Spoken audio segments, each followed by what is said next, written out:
बिस्मिल्लाहिर्रहमानिर्रहीम। I am doctor Akhtar working as chest and medical specialist in Burewala and Chichawatni. बात कर रहा हूँ मैं एज़मा पे कि एज़मा या दमा या सांस की नाली की एलर्जी का क्या मुस्तकिल इलाज है कि इसको मुस्तकिल कंट्रोल किया जा सकता है। ये इस सिलसिले की 5वीं वीडियो है। इसमें मैं आपको कोशिश करूँगा और मैं कोशिश करने की बताने की कोशिश कर रहा हूँ कि अगर आपको पहले से एज़मा चल रहा है तो आप इलाज कर रहे हैं, उसके बावजूद अचानक अगर मसला आपको हो जाता है सांस का, तो उसकी क्या क्या वजूहात हैं। तो पहले मैं बात कर सकता हूँ नीमोथोरेक्स की बात कर चुका हूँ इससे पिछली वीडियो में। इसमें मैं बात करूँगा कि एक और बीमारी है कि अगर किसी को फ़ौरन, यानी वो बिल्कुल ठीक ठाक बैठा हुआ है, खाना खा रहा है या अपना रूटीन का काम कर रहा है और उसका सही रूटीन का इलाज चल रहा है और वो बिल्कुल ठीक है, और उसको अचानक 10-12 घंटों के अंदर अंदर अचानक सांस का मसला हो गया और सीने में दर्द शुरू हो गई, तो उसमें एक केस होता है पल्मोनरी एम्बोलिज्म। ये भी एक टेक्निकल टर्म है। आम बंदे को समझाने के लिए ऐसे समझिए कि खून का जो लोथड़ा है वो आके उसके अंदर फंस जाता है, जो हमारी जो वेसल्स हैं जो खून की सप्लाई कर रही हैं फेफड़ों को,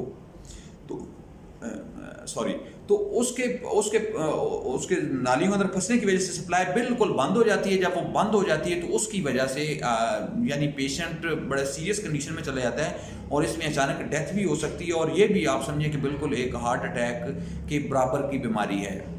अब इसमें मैं थोड़ा सा आप समझाना चाहूँगा एक आम बंदे को कि ये मैकेनिज्म होता कैसे है। देखिए, जो एज़मा का केस है इसमें पेशेंट को सोजिश होती है, ये इन्फ्लेमेशन का प्रोसेस जिस समय चल रहा होता है, तो ये कहीं ना कहीं ये सोजिश उसकी जो ब्लड वेसल्स हैं उनको भी इफेक्ट करती है, पहली बात।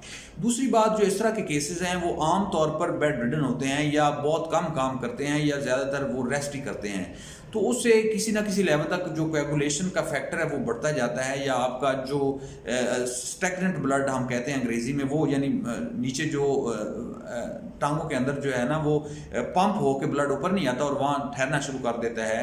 तीसरा फैक्टर होता है कि इस तरह के पेशेंट में चूंकि ऑक्सीजन का लेवल कम होता है तो उसमें एचबी का लेवल बढ़ जाता है उसको पूरा करने के लिए। तो ये 2-3 फैक्टर हैं जो क्लॉट बनाने में हेल्प करते हैं, या ये असिस्टेंट है, दूसरे लफ्ज़ में आप कह लें कि इस मैकेनिज्म की। तो जब वो लोथड़ा बन जाता है वो आमतौर पर नीचे टांगों में बनता है और वो मूव करके जब ऊपर आ जाता है और वो दिल को क्रॉस करके वो कहीं फंस जाता है, उसकी वजह से अगर वो साइज़ में बड़ा हो तो अचानक आपका ब्लड प्रेशर जो है वो ड्रॉप कर जाता है, अचानक सांस का मसला हो जाता है और पेन होना शुरू हो जाती है, और बाज़ औक़ात पेशेंट का ब्लड प्रेशर बहुत ज़्यादा लो हो जाता है, वो कोलैप्स भी कर जाता है। मुख्तलिफ कंडीशंस होती हैं इसकी प्रेजेंटेशन की।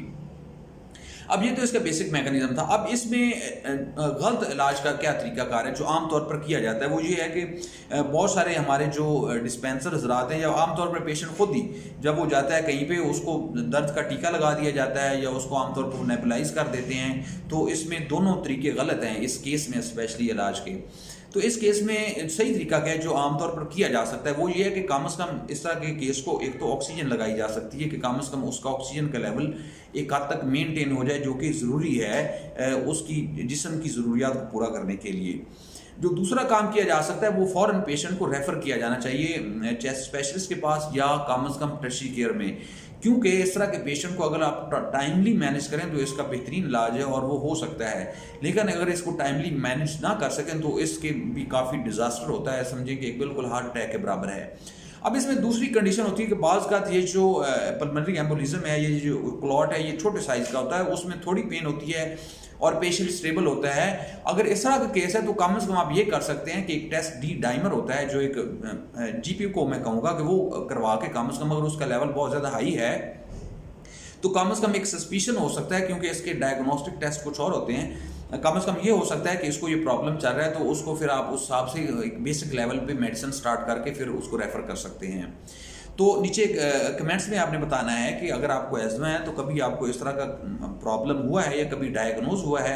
इसके अलावा और कोई अगर क्वेश्चन है तो आप नीचे कमेंट्स में लिखें, मैं कोशिश करूँगा कि आपको उसका रिप्लाई करूँ। अल्लाह ताला आपको और आपके घर वालों का हामी नासिर हो। अल्लाह हाफ़िज़।